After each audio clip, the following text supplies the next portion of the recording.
The Legend of Zelda Breath of the Wild has sold over 30 million copies since its release in early 2017. To put this into perspective, that is more than 3 times the amount of copies of the next best-selling Zelda game, Twilight Princess. Upon release, the game received universal acclaim, with many calling it the best game of all time.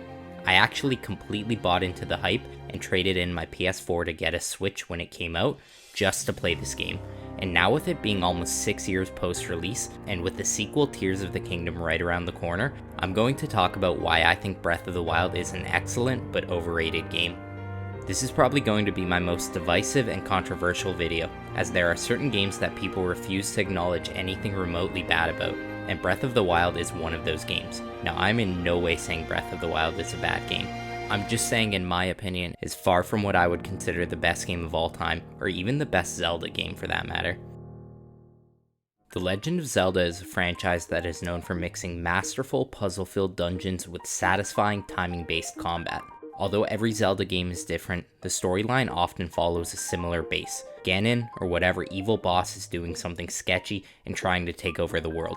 Zelda often gets captured, and Link has to collect a certain item from each dungeon in order to defeat the evil. A classic formula for sure, but there are enough new ideas brought to each game to keep it from feeling repetitive. And some of the games definitely stray from this formula more than others. Breath of the Wild made the biggest changes we have seen to the series. The Legend of Zelda games have always been open world, but Breath of the Wild took this to a whole new level. You can take on the dungeons in any order, with all of them being optional.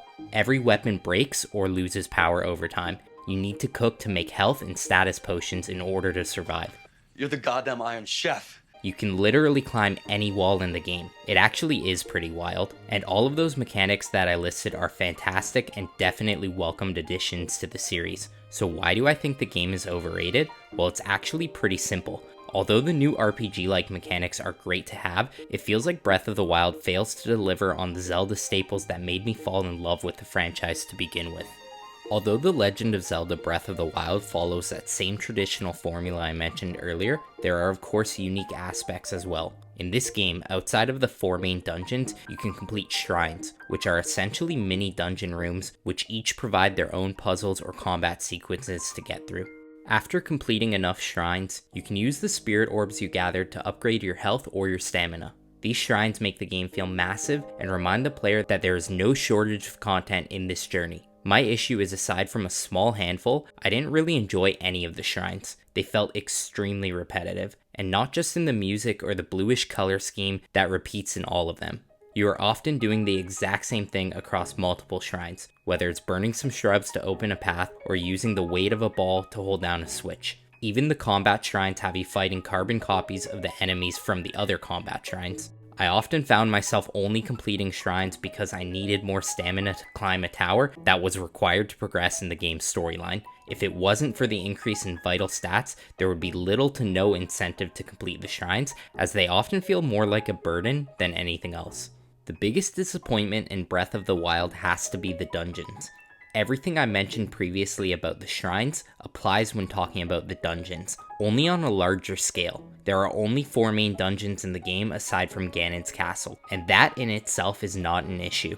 I always prefer quality over quantity if I have to choose, but the issue is you get neither of those in these dungeons.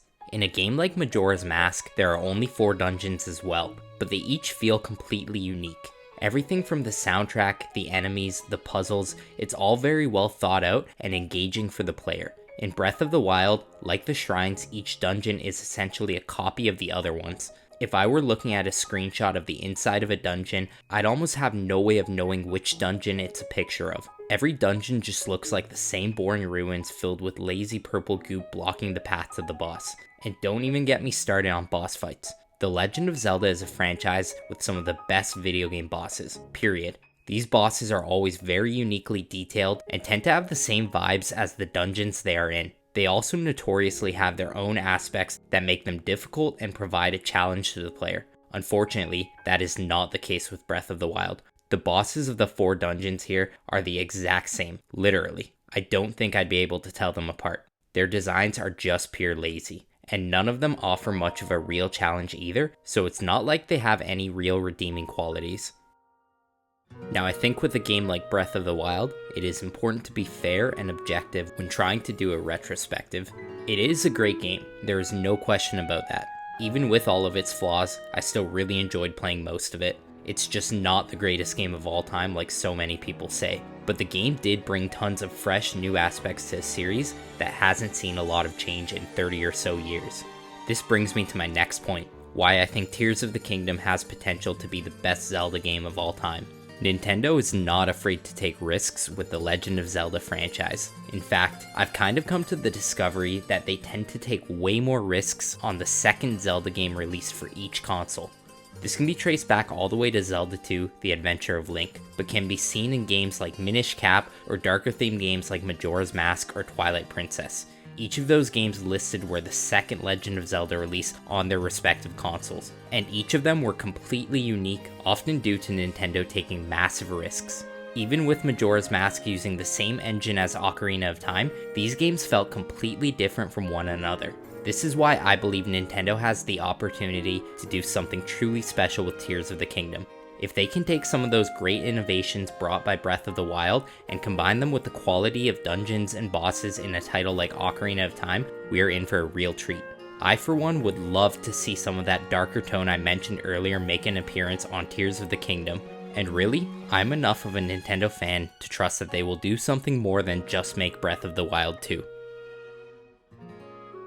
Thank you guys so much for watching. Now when I review a retro video game, I like to give away a copy to a viewer, as sometimes they're hard to come by, and it's nice to be able to share that experience with someone who watches the video. With a game like Breath of the Wild, it's still readily available in stores, so instead I'm going to be giving away some high quality Legend of Zelda artwork that came with the GameStop pre-order of Skyward Sword HD. These are a great addition for any Legend of Zelda collector. If you'd like to be entered to win, all you have to do is like, comment, and subscribe. Thank you all so much for watching, and stay tuned for the next one.